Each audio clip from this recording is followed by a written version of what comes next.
एक छोटा कछुआ धीरे धीरे सड़क पार कर रहा था। तभी दूर से एक ट्रक तेजी से आता दिखा। ट्रक का ड्राइवर नशे में था, उसकी आंखें बोझिल थीं और वह लड़खड़ाती स्टीयरिंग को किसी तरह संभाल रहा था। कछुआ बेखबर था और अगले ही पल धड़ाम ट्रक का एक पहिया उसके ऊपर से गुजर गया।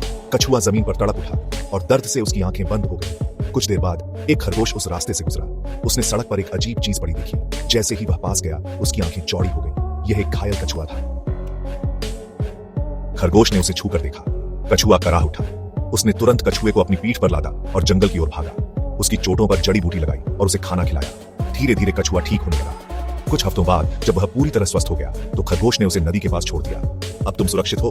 कछुए ने उसकी ओर देखा और धीरे से कहा, धन्यवाद दोस्त, मैं तुम्हारा एहसान कभी नहीं भूलूंगा। महीनों बाद अचानक जंगल में आसमान काला हो गया। घनघोर बारिश शुरू हुई जो कई दिनों तक नहीं रुकी। नदी उफान पर थी और पूरी धरती पानी में डूबने लगी। तेज बाढ़ आई। वही खरगोश भी इस बाढ़ की चपेट में आ गया। तेज पानी के बहाव ने उसे उठाकर नदी में फेंक दिया। वह इधर उधर हाथ पैर मारने लगा, लेकिन लहरें उसे निगलने को तैयार थी। वह डूबने ही वाला था कि अचानक धड़ाम पानी के अंदर से एक विशाल छाया उठी। ये एक बड़ी कछुआ थी, किसी और की नहीं, उसी कछुए की मां। उसने खरगोश को अपनी मजबूत पीठ पर बिठाया और पूरी ताकत से तैरने लगा। कुछ ही देर में उसने खरगोश को सुरक्षित नदी के किनारे पहुंचाया।